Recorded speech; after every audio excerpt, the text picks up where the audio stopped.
Jesucristo es el Rey de Reyes y Señor de Señores, y su reino no tendrá fin. Bienvenidos a River Oaks en español, una iglesia para la familia y toda la comunidad latina del área de Michiana. Y nuestro mayor deseo, hermanos, es conectarnos, aprender y ser dirigidos por aquel que dijo: yo soy el camino, la verdad y la vida, Jesucristo mismo. Me llamo Daniel Montiel, soy uno de los líderes y maestros aquí en la iglesia, y ahora oficialmente un anciano también. Y junto con mi esposa, mi hermosa esposa Mónica, tenemos ya 12, casi 13 años trabajando y sirviendo aquí con nuestros hijos, nuestros 6 hijos y el equipo de líderes. Y la verdad es un honor y un gran privilegio que nos acompañen y de tener esta oportunidad de compartir con ustedes en esta tarde. Hoy continuamos con la serie del libro de Apocalipsis, el último libro de la Biblia y el único libro que declara bendición para el que lee, escucha y obedece su mensaje. Y por lo tanto es de gran importancia, estudiar e indagar acerca de su significado e interpretación. Además, aunque el libro de Apocalipsis contiene muchos símbolos y metáforas, la mayoría de ellos nos explican en el mismo mensaje o en el mismo pasaje, muchas veces en el mismo capítulo u otro libro bíblico. Al final del libro de Daniel, en el capítulo 12, Daniel tiene un diálogo con un ser celestial que le está explicando sus visiones y le pregunta: Daniel, mi señor, ¿cómo terminará todo esto?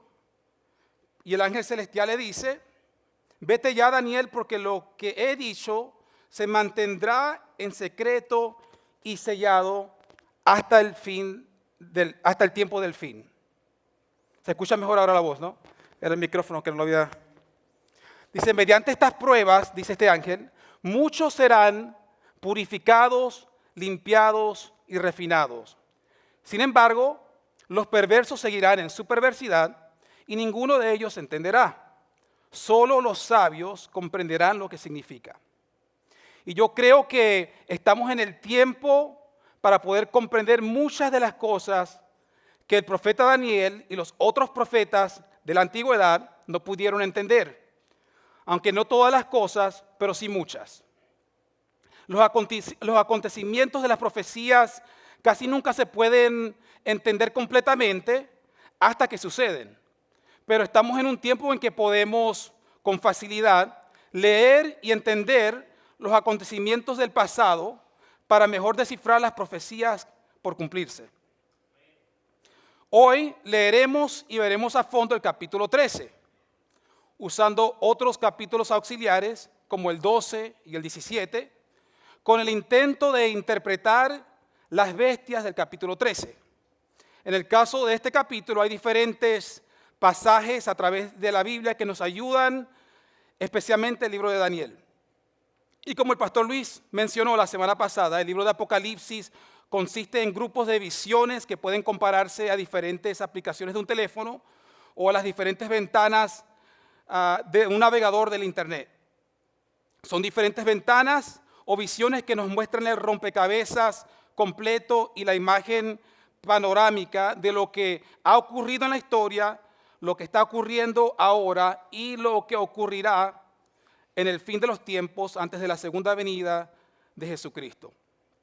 O como el apóstol Pablo a la iglesia, le escribe a la iglesia de Éfeso diciendo: de reunir todas las cosas en Cristo en la dispensación del cumplimiento de los tiempos, así las que están en los cielos como las que están en la tierra. Creo que estamos viviendo en las últimas horas del tiempo antes del regreso, el retorno de Jesucristo. Y por lo tanto, mi deseo es descifrar este capítulo de forma literal en su gramática, historia y contexto, donde y cuando parezca ser necesario. ¿Okay? Además, otro elemento que será clave e importante es el énfasis en la centralidad del pueblo y la nación de Israel en cuanto a la geografía de las profecías. ¿Y qué quiero decir con esto? Es sumamente importante poner la nación física de Israel como el centro o el punto de lanzamiento para interpretar y entender este mensaje apocalíptico. Pienso que al hacerlo de esta manera, permitimos que la Biblia se interprete a sí misma y podemos llegar a conclusiones y aproximaciones más seguras de lo que los escritores originales quisieron decir entonces, pero aún más importante, lo que el Espíritu Santo nos quiere revelar ahora. Fíjense lo que las Escrituras nos enseñan acerca de la centralidad del pueblo de Israel y la ciudad de Jerusalén. En las crónicas de los reyes de Judá se menciona la maldad y el desastre que hizo un rey llamado Manasés en la primera parte de su reinado sobre Judá, y dice en 2 de Crónicas, capítulo 33, versículo 7, para colmo, mandó hacer una imagen fundida y la puso en el templo de Dios, del cual Dios había dicho a David y a Salomón su hijo, fíjense lo que dice aquí, en este templo y en Jerusalén, ciudad que elegí por encima de todas las tribus de Israel, pondré mi nombre para siempre. Aquí vemos cómo Dios escoge y firma su nombre sobre este pueblo y esta nación, específicamente en el templo dentro de la ciudad de Jerusalén. Por lo tanto, no debería sorprendernos que las profecías bíblicas apuntan hacia Jerusalén como la ciudad donde Jesucristo reinará a las naciones durante el milenio de Cristo, y también nos señala a la ciudad celestial que desciende del cielo con el nombre la Nueva Jerusalén. La semana pasada el pastor Luis habló acerca del capítulo 12, donde se presentan las imágenes de las señales celestiales de A, una mujer vestida del sol, con la luna bajo sus pies, encinta y a punto de dar a luz, y B, un dragón rojo de 7 cabezas y 10 cuernos, cuyo deseo es devorar al hijo de la mujer en cuanto nazca. Este mismo dragón arrastra una tercera parte de las estrellas a la tierra con su cola, después de una guerra espiritual o celestial contra el arcángel Miguel y su ejército de ángeles. Estos símbolos son imágenes que podemos descifrar e interpretar parcialmente en el mismo pasaje. Por ejemplo, vimos que la mujer simboliza el pueblo de Dios, específicamente la nación de Israel. El hijo es Jesucristo y el dragón es la serpiente antigua, Satanás y el diablo. Y es de esta base que podemos entrar a la lectura del capítulo 13 de Apocalipsis. ¿Están listos? Pónganse el cinturón y agárrense de sus sillas. Digan a la persona a su lado, ponte el cinturón.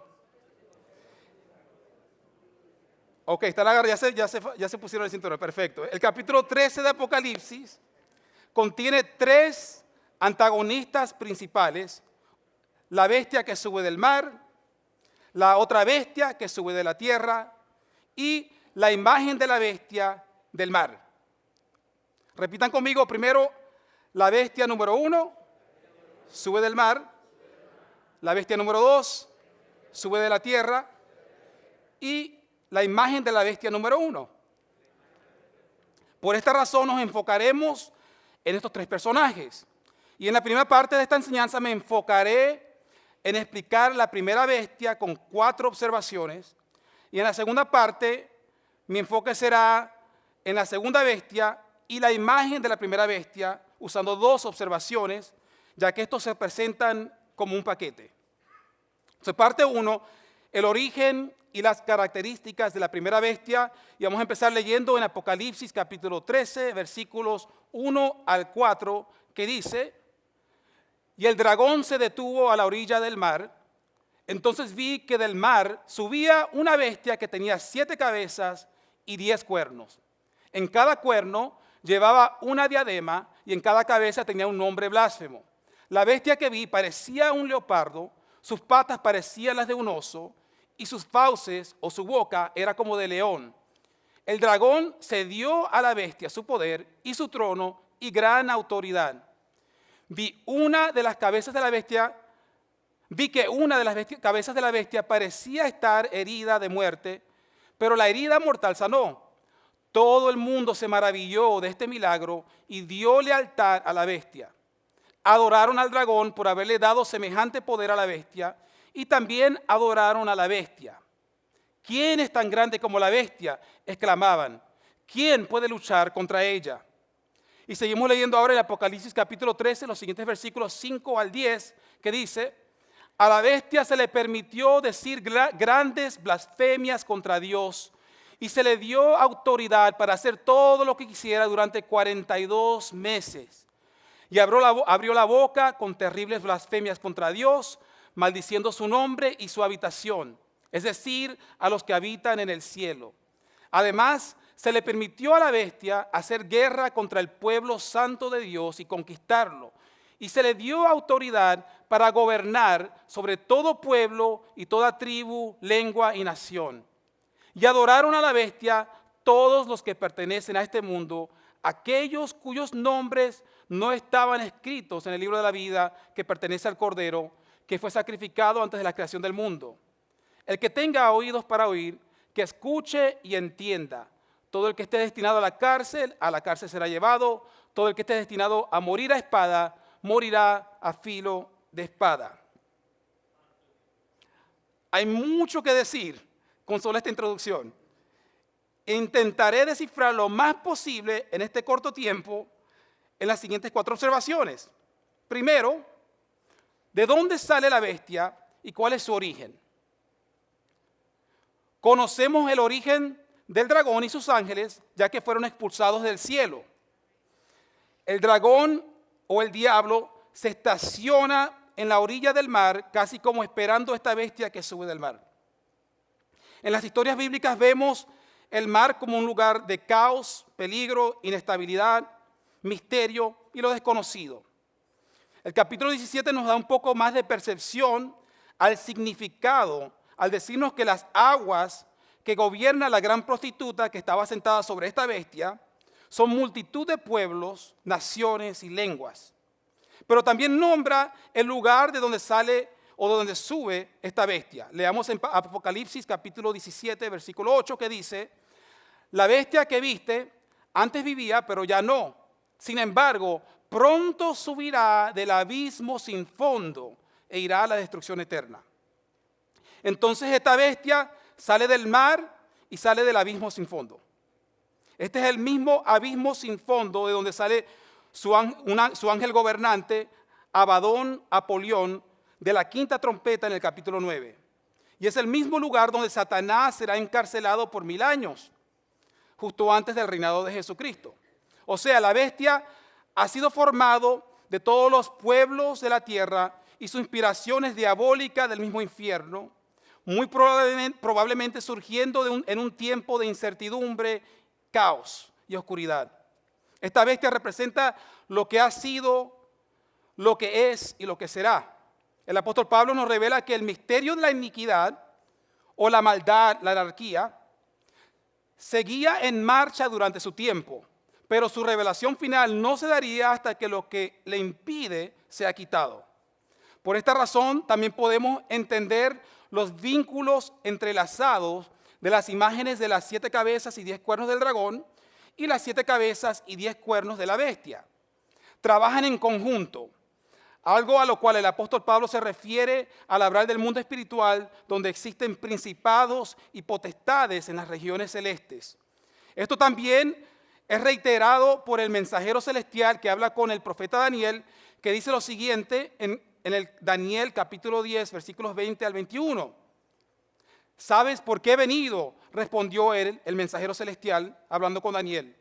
Pronto debo regresar a luchar contra el espíritu príncipe del reino de Persia, y después de eso vendrá el espíritu príncipe del reino de Grecia. Mientras tanto, te diré lo que está escrito en el libro de la verdad. Nadie me ayuda contra esos espíritus príncipes, a excepción de Miguel, el espíritu príncipe de ustedes. Estas escrituras confirman la verdad o la realidad de la conexión que existe entre los imperios y gobiernos terrenales con los principados y espíritus celestiales. Detrás de las religiones y gobiernos mundiales hay espíritus, demonios o ángeles caídos de diferentes rangos y gobiernan sobre aldeas, ciudades, naciones, regiones y religiones que se oponen a Dios. Los espíritus son territoriales y entre más grande sea su posición y rango, más territorio abarcan. Es más, en diferentes libros del Antiguo Testamento leemos que cuando los israelitas adoraban a los ídolos, en verdad estaban adorando a los demonios. Y Dios mismo le advierte a Moisés y a su hermano Aarón de no sacrificar a los dioses paganos llamándolos demonios. En el libro de Levítico vemos las instrucciones para los sacerdotes que Dios mismo le da a Moisés, diciendo en Levítico capítulo 17, versículos 6 al 7, dice: el sacerdote rociará la sangre sobre el altar del Señor a la entrada del tabernáculo de reunión y quemará la grasa en olor grato en honor del Señor. Y nunca más ofrecerán sus sacrificios a esos demonios por los cuales se han prostituido. Esto nos aclara dos verdades importantes que también nos ayudarán a interpretar las imágenes en Apocalipsis. A, detrás de los ídolos y dioses de la antigüedad hay demonios y no solo son fábulas y mitología. Y B, el adorar a otros dioses o demonios es considerado prostitución espiritual. Lo cual me lleva a la segunda observación: ¿qué representan las 7 cabezas? En Apocalipsis capítulo 17, versículos 9 al 10, nos dice: aquí se verá la mente que tenga sabiduría. Las 7 cabezas son 7 montes sobre los cuales se sienta la mujer. Y son también 7 reyes. 5 de ellos ya no reinan. Uno está reinando y el otro aún no ha llegado. Pero cuando venga, es preciso que reine algún tiempo. La bestia que era y ya no es también el 8º rey, y es uno de los 7 y va camino a la perdición. En la misma Biblia podemos entender que las 7 cabezas son 7 colinas, montes o montañas, donde gobierna la mujer, o la gran prostituta del Apocalipsis 17. Las cabezas también son reyes o reinos e imperios cuyos poderes en un tiempo dado se extendieron sobre el pueblo de Israel y Judá para oprimirlos. Israel fue destruido por el reino de Asiria y Judá permaneció, permaneció, aunque fue llevado al cautiverio y subyugado por el imperio de Babilonia por 70 años. Luego algunos volvieron a la tierra santa de Jerusalén para reconstruir las paredes y el templo bajo el mandato del rey Ciro de Persia. Y para aclarar lo que dije anteriormente, la Biblia y la historia de Israel nos demuestra todas estas cabezas o grandes imperios que a su vez oprimieron, conquistaron y reinaron sobre el pueblo y o la ciudad de Dios. En orden cronológico incluyen el imperio egipcio, el imperio asirio, el imperio babilónico, el imperio medo-persa, el imperio griego y el imperio romano. Todos imperios que a su vez atacaron y subyugaron a Israel. El imperio o la cabeza que gobernaba durante el tiempo que se escribió Apocalipsis era el imperio romano, el cual describe el ángel al decirle a Juan: 5 de ellos ya no reinan, uno está reinando y el otro aún no ha llegado. Entonces, ¿quién fue el 7º imperio poderoso que reinó en Israel? El imperio romano se unió al cristianismo bajo el mando del emperador Constantino en el siglo IV y continuó como el imperio bizantino con el control de Jerusalén hasta aproximadamente el siglo VII, cuando fue conquistado por el recién formado califato árabe que había surgido de la recién nacida religión del Islam del profeta Mahoma o Mohammed, como le dicen en inglés. Fue durante este tiempo que se construyó la cúpula de la roca, una mezquita o lugar de adoración musulmán que está en pie hasta el día de hoy en el lugar donde antes estaba el templo de Dios en Jerusalén. Y así permaneció en manos de varios califatos musulmanes por varios siglos hasta que en las cruzadas, los cruzados cristianos pudieron retomarla al final del siglo XI y la mantuvieron por 90 años, hasta casi el final del siglo XII, cuando el famoso musulmán Saladín la retomó en el año 1187. Esta es la imagen del imperio que vamos a ver ahorita. Jerusalén entonces volvió en manos de los musulmanes, pero no fue hasta que el Imperio Otomano surgió del Islam y tomó control de la ciudad en el año 1517, que había aparecido un imperio musulmán tan fuerte que pudo derrocar y destruir y acabar con el imperio romano bizantino en el año 1534 al capturar su capital, Constantinopla. Su control sobre Jerusalén duró 400 años y perdieron este control en el año 1917 en manos del Imperio Británico durante el final de la Primera Guerra Mundial.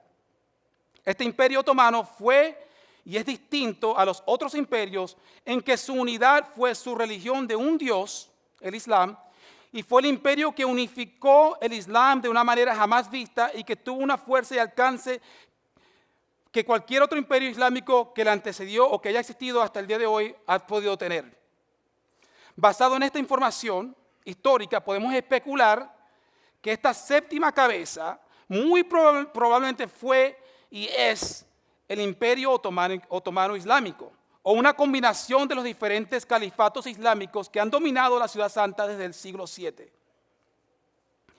Y algo muy interesante notar del Islam es que es la segunda religión con más seguidores mundialmente después del cristianismo, y es también la religión con el índice de crecimiento más rápido debido a la cantidad de hijos que acostumbran a tener.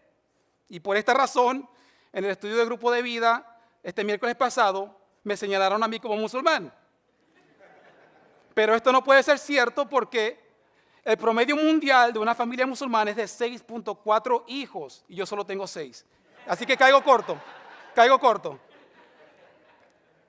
También es importante notar que este imperio tenía su base en el moderno país de Turquía, el mismo país que también contenía las 7 iglesias de las ciudades de los capítulos 2 y 3 del Apocalipsis. Es más, la bandera que este imperio califato usó durante su último siglo es la misma bandera que actualmente usa la nación de Turquía. Y coincidentemente, el mundo islámico musulmán está anhelando y deseando la reconstrucción o recreación del califato o imperio islámico que los unirá de nuevo para esparcir el Islam por todo el mundo. Todos estos reinos tenían algo en común. Todos fueron reinos cuya mentalidad, propósito y destino no estaban alineados con los de Dios, sino más bien en contra de Dios, y atacaron y subyugaron al pueblo de Dios en algún momento de la historia. Por esto Juan escribe lo que ve diciendo, cada cabeza tenía un nombre blasfemo. Y repito, estos fueron imperios cuyo Dios o dioses son inspirados por Satanás y sus demonios. Pues siendo el padre de la mentira y el engaño, a Satanás no le importa si tú crees en un árbol o en una imagen o en un Dios fuerte o en nada, con tal de que no creas y pongas tu confianza en Jesucristo, quien puede verdaderamente salvarte del engaño y de la condenación eterna. El Evangelio de Lucas registra las palabras de Jesús cuando dijo, el que no es conmigo, contra mí es, y el que conmigo no recoge, desparrama. Porque el vivir opuesto a él es mantenernos en la condenación del Padre y posicionarnos para ser engañados fácilmente con las cosas que pronto vendrán y se revelarán. Lo cual me lleva a la tercera observación, que es ¿qué representan los 10 cuernos y las diademas? Regresamos al capítulo 17 que dice, en el versículo 12 al 14, los 10 cuernos de la bestia son 10 reyes que todavía no han subido al poder, pero estos serán designados como reyes por un breve momento para reinar junto con la bestia. Los 10 estarán de acuerdo en entregarle a la bestia el poder y la autoridad que tienen. Irán juntos a la guerra contra el Cordero, pero el Cordero los derrotará, porque Él es el Señor de todos los señores y el Rey de todos los reyes. Y los que Él ha llamado y elegido y le son fieles, estarán con Él. Y el profeta Daniel nos enseña una descripción muy parecida al describir su visión que tuvo durante el primer año del reinado de Asuero, rey de Persia, diciendo en Daniel capítulo 7, versículos 20 al 22, quise también saber acerca de los 10 cuernos que tenía en la cabeza y del otro cuerno que le había salido. y delante del cual habían caído 3 de ellos. Este mismo cuerno tenía ojos y una boca muy insolente, y se veía más grande que los otros cuernos. Y vi entonces que este cuerno luchaba contra los santos y los vencía, hasta que vino el anciano entrado en años y dictó sentencia en favor de los santos del Altísimo, y llegado el momento, los santos recibieron el reino. Aquí el libro de Daniel nos ayuda a formar una imagen más completa en que este líder derrocará y controlará 3 de estos cuernos o naciones, y que no podrá obtener su poder sin esta coalición o alianza de cuernos o reyes naciones, cuyas coronas diademas son símbolos de sus reinados y autoridad, y que están destinados para una hora especial para entregarle su poder a esta bestia, a este hombre de anarquía que trae destrucción, como dice Pablo, o como dicen otras versiones de la Biblia, el hombre de pecado, el hijo de perdición. A la misma vez, esta bestia es un conjunto de toda la maldad de estos previos imperios que forman y formarán la plataforma de una sola bestia que lanzará al poder una cabeza de un imperio religioso político y a un hombre de maldad que liderará el mundo entero durante un tiempo señalado por Dios. Es más, el apóstol Pablo nos advierte que la venida del Señor no será hasta que se manifieste este personaje, y todos los acontecimientos que darán lugar al punto culminante de la maldad, compuesto de la rebelión unida del hombre y el diablo. Estos darán lugar a los justos juicios de Dios sobre la tierra y la segunda venida del Señor Jesucristo. Fíjense lo que escribió el apóstol Pablo acerca de esta figura conocida como el anticristo en 2 de Tesalonicenses capítulo 2 versículo 3, que dice: no se dejen engañar por lo que dicen, pues aquel día, entre paréntesis refiriéndose a la venida del Señor Jesucristo, no vendrá hasta que haya una gran rebelión contra Dios, conocido también como la gran apostasía, y se dé a conocer el hombre de anarquía, aquel que trae destrucción. O sea, esta persona, bestia o anticristo, solo podrá revelarse después del acontecimiento de la gran apostasía o rebelión en contra de Dios, algo que ya estamos viendo en forma masiva a través del mundo cristiano. Y la venida del Señor vendrá después y no antes de que se dé a conocer este personaje que trae destrucción. El ángel mensajero también le dice a Juan acerca de los cuernos, diciendo en Apocalipsis 17, versículos 16 al 18, dice: tanto la bestia escarlata como sus 10 cuernos odian a la prostituta, la desnudarán, comerán su carne y quemarán con fuego lo que quede de ella, pues Dios les ha puesto un plan en la mente, un plan que llevará a cabo los propósitos de Dios. Ellos estarán de acuerdo a entregarle a la bestia escarlata la autoridad que tienen, y así se cumplirán las palabras de Dios. Lo cual me lleva a la cuarta observación. ¿Qué representa la apariencia de esta bestia? La apariencia física del cuerpo de la bestia también alude al libro de Daniel capítulo 7, donde leemos acerca de las 4 bestias del mar que a su tiempo salieron separadas en el libro de Daniel. Una como un león, la segunda como oso, la tercera como leopardo de 4 cabezas y la última como una bestia terrible y espantosa. Y por esto, la bestia en Apocalipsis 13 llega siendo una mezcla unida de los imperios de la antigüedad que se opusieron a Dios y a su pueblo Israel, formando una plataforma para el sistema y la alianza diabólica que dará lugar a la realización y manifestación de las 2 bestias al fin del tiempo. Es y será un imperio monstruo con un líder formado del conjunto de las ideologías, religiones y poderes demoníacos desde la antigüedad hasta el día de hoy. Y que ahora se opone no solamente al pueblo de Israel, sino a toda su descendencia que obedece los mandamientos de Dios y mantienen firme su testimonio de Jesús. Un mensajero divino nos revela más acerca de este tiempo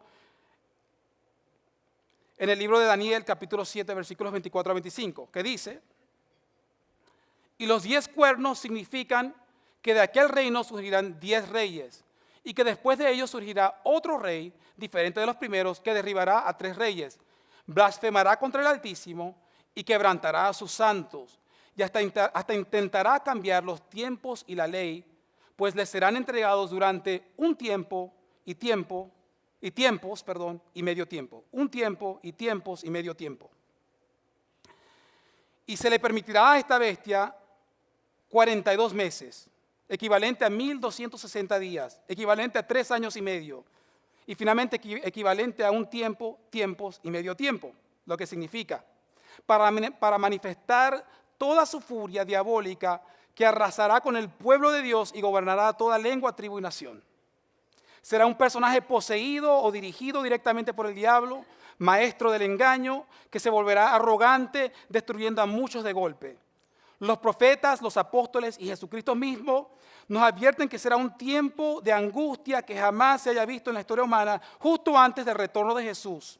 Y esta bestia, el anticristo, recibirá poder y autoridad para actuar, hacer y deshacer a su gusto con el rango y la aprobación de las naciones. Lo cual me lleva a la parte segunda, el origen y las características de la otra bestia y la imagen de la primera bestia. Leamos en Apocalipsis capítulo 13, versículos 11 al 18, que dice: después vi subir de la tierra otra bestia. Tenía 2 cuernos como de cordero, pero hablaba como un dragón. Cuando estaba en presencia de la primera bestia, cuya herida mortal fue sanada, ejercía toda la autoridad de esta y hacía que la tierra y sus habitantes la adoraran. También hacía grandes prodigios, al grado de que a la vista de todos hacía que cayera fuego del cielo a la tierra. Por medio de las señales que se le permitía hacer en presencia de la primera bestia, engañó a los habitantes de la tierra y les mandó que hicieran una imagen de la bestia que vivió a pesar de tener una herida de espada. Y continúa diciendo: también se le permitió infundir aliento a la imagen de la bestia para que ésta hablara y mandara matar a todo aquel que no la adorara. Además, hizo que a todos, grandes y pequeños, ricos y pobres, libres y esclavos, se les pusiera una marca en la mano derecha o en la frente, y que nadie pudiera comprar ni vender si no tenía la marca o el nombre de la bestia o el número de su nombre. Aquí hay sabiduría. El que tenga entendimiento, que calcule el número de la bestia, pues es el número de un ser humano y es el 666. La quinta observación es: ¿de dónde surge la otra bestia y la imagen de esta bestia y cuáles son sus características? Aprendemos aquí que la segunda bestia sube de la tierra y no del mar. La tierra, en contraste con el mar, simboliza la estabilidad y la humanidad. El hombre fue creado del polvo de la tierra, y es interesantemente la tierra que se traga las aguas de la boca del dragón que quiso arrasar a la mujer después de dar a luz en el capítulo 12. Es muy interesante también notar que esta segunda bestia manda a los habitantes de la tierra, que ha engañado con sus señales, a hacer la imagen de la primera bestia. Y es esta imagen a la cual se le infunde aliento y la capacidad de matar a todo aquel que no la adore. Esta otra bestia, o segunda bestia, tiene los dos cuernos de un cordero, o sea, se parece o se asimila a un cordero, el símbolo o imagen que representa la mansedumbre de Jesucristo, pero actúa a favor de la bestia del mar y por eso habla como un dragón, ya que su mensaje e inspiración es verdaderamente diabólico. Usará su apariencia de piedad para señalar hacia la bestia y engañará con su poder de la primera bestia y con los prodigios que hará en presencia de ella, hasta aparentará, obrar el milagro único del profeta Elías, que hizo descender fuego del cielo en frente de todos los falsos profetas de Baal que había puesto la reina Jezabel en el reino de Israel. Este prodigio parecerá ser un milagro de parte de Dios. Es más, leemos en el capítulo 19 otro título que se le da a esta otra bestia, que dice en Apocalipsis capítulo 19, versículo 3, pero la bestia fue apresada y también el falso profeta que había hecho señales, milagros delante de ella, con las que había engañado a los que recibieron la marca de la bestia y habían adorado su imagen. Estos dos fueron lanzados vivos a un lago de fuego que arde con azufre. En este pasaje nos enteramos no solo de quién es esta otra bestia, sino también de su destino al enfrentarse en contra de Jesucristo con su ejército celestial en su segunda venida. Este falso profeta será el aliado y promovedor principal de la adoración de la bestia y su imagen. Es por esta razón que podemos concluir que será una figura religiosa y que aparentará hablar la verdad, extendiendo su engaño no solamente sobre aquellos que habían recibido la marca de la bestia, sino también, si es posible, hasta los elegidos.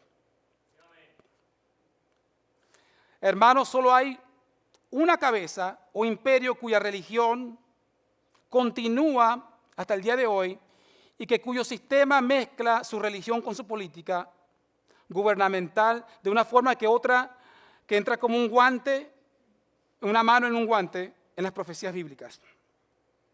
El califato islámico sería la única cabeza cuya religión continúa fuertemente hasta el día de hoy, con la posibilidad de muchas naciones bajo su influencia y su poder. El Islam rechaza y se opone directamente a la revelación de que Jesús sea la encarnación de Dios o el Hijo de Dios, así como que fuera crucificado, que resucitara o que expiara los pecados de la humanidad.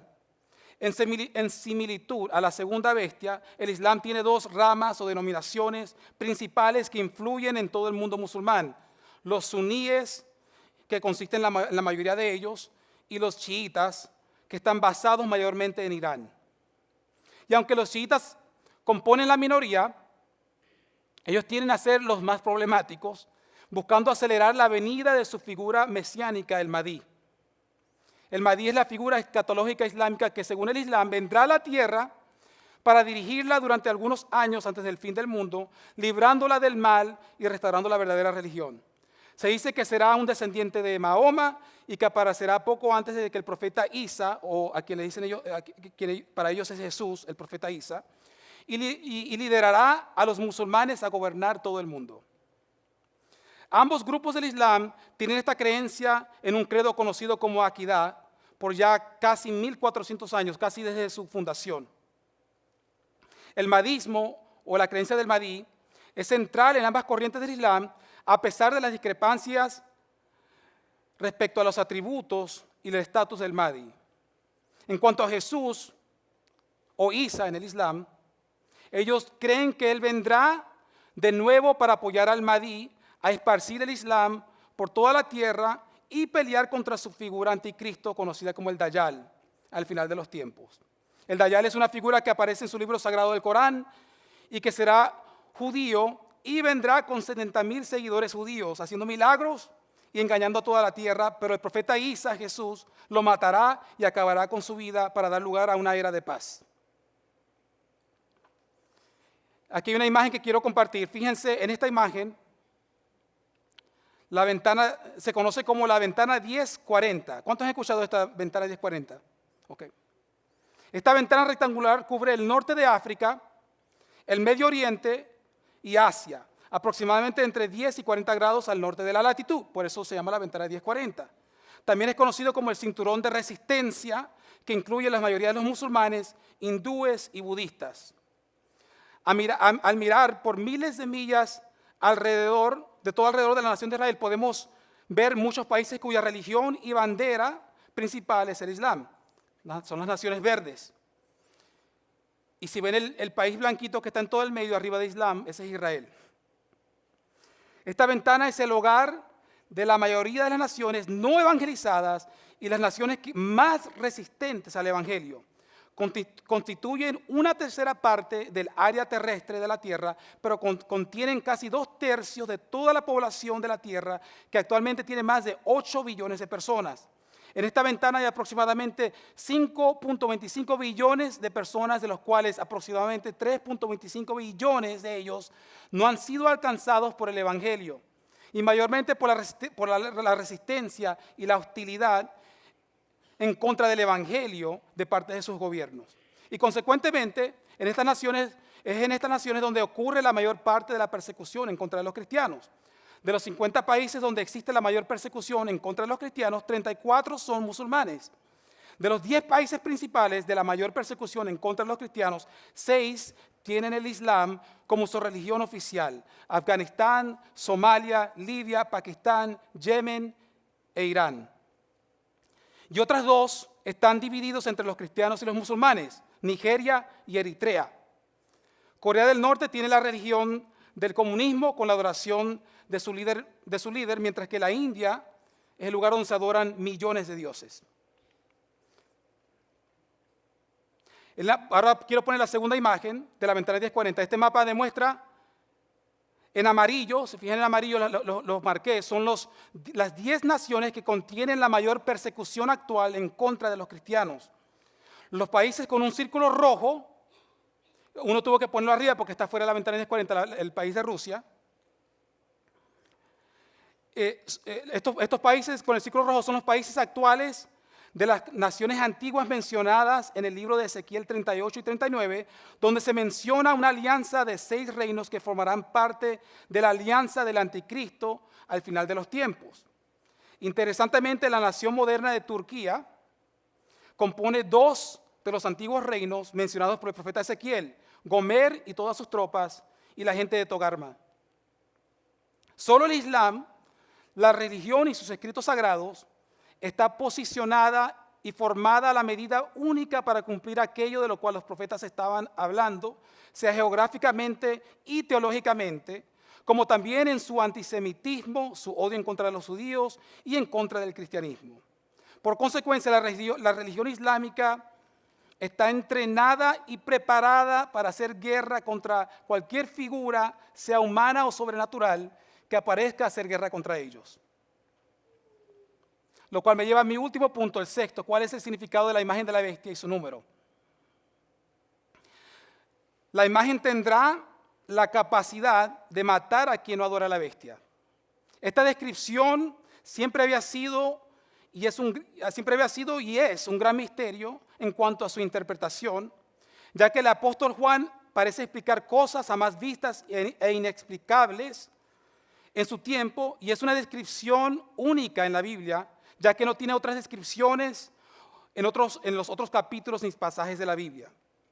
Y la realidad de un sistema o imagen con la capacidad de controlar a millones de personas por medio de una marca, algo que parecía difícil o imposible lograr, ahora es posible no solamente los avances tecnológicos, pero también por los personajes poderosos, movimientos, gobiernos seculares que buscan solucionar los problemas de la tierra sin Dios.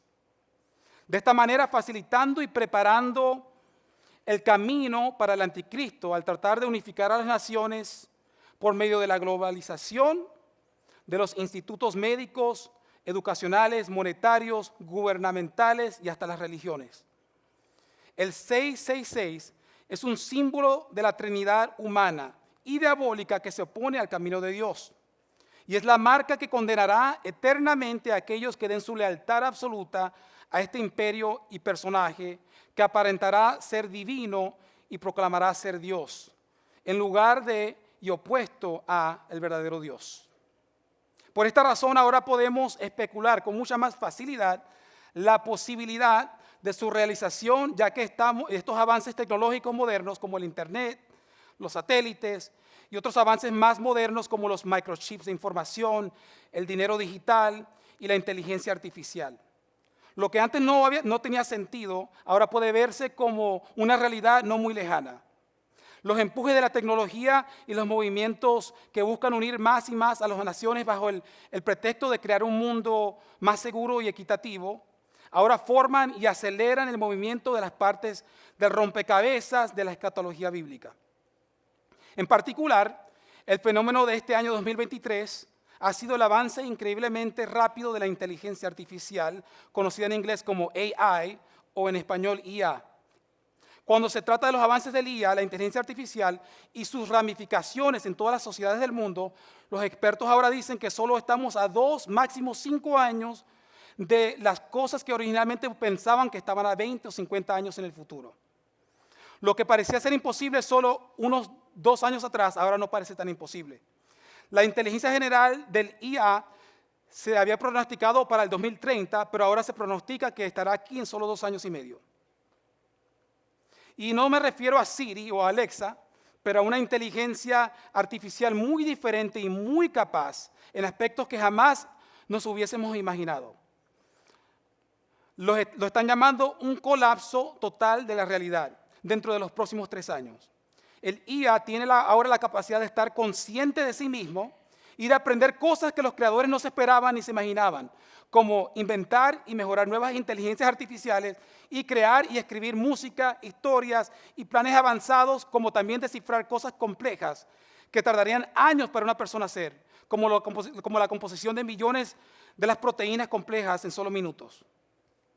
Básicamente se está evolucionando a una superinteligencia que un investigador prominente dice que es peor que la amenaza de una guerra nuclear. Jesús nos advirtió en el Evangelio de Mateo 24 diciendo, porque entonces habrá una gran tribulación, como no la ha habido desde el principio del mundo hasta ahora, ni lo habrá jamás. Si aquellos días no fueran acortados, nadie sería salvo, pero serán acortados por causa de los escogidos. Hermanos, y en conclusión, invitando al grupo de alabanza que suba, Dios no nos trajo a esta nación para lograr el sueño americano. No que esto sea malo, sino que es más importante darle prioridad al reino de Dios y posicionarnos para el avance de su reino aquí en la tierra. Su reino no es beneficiado por nosotros, pero nosotros sí somos beneficiados al someternos a él. No es el tiempo de estar jugando a la iglesia, es el tiempo de llenar nuestras lámparas con el aceite y ser llenos del Espíritu Santo. El profeta Daniel escribe acerca de los santos de este tiempo diciendo, los sabios resplandecerán tan brillantes como el cielo, y quienes conducen a muchos a la justicia brillarán como estrellas para siempre. Pero tú, Daniel, mantén en secreto esta profecía y sella el libro hasta el tiempo del fin, cuando muchos correrán de aquí para allá y el conocimiento aumentará. Daniel 12, versículos 3 al 4. Ahora es el tiempo de encender la luz del Espíritu Santo en tu vida.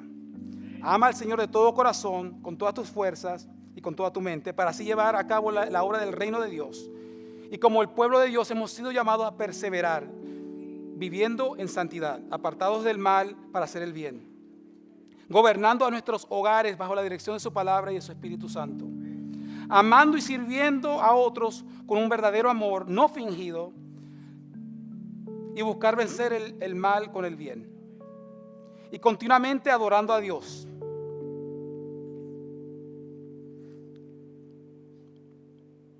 Con nuestros labios, hechos y pensamientos.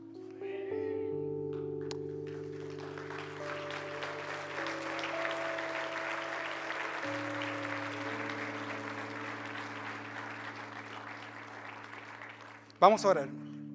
Padre Celestial, te damos gracias por tu palabra y por tu gracia y por tu favor sobre nosotros. Gracias por entregarnos a tu Hijo amado Jesucristo para morir en la cruz y redimirnos e insertarnos como tu pueblo.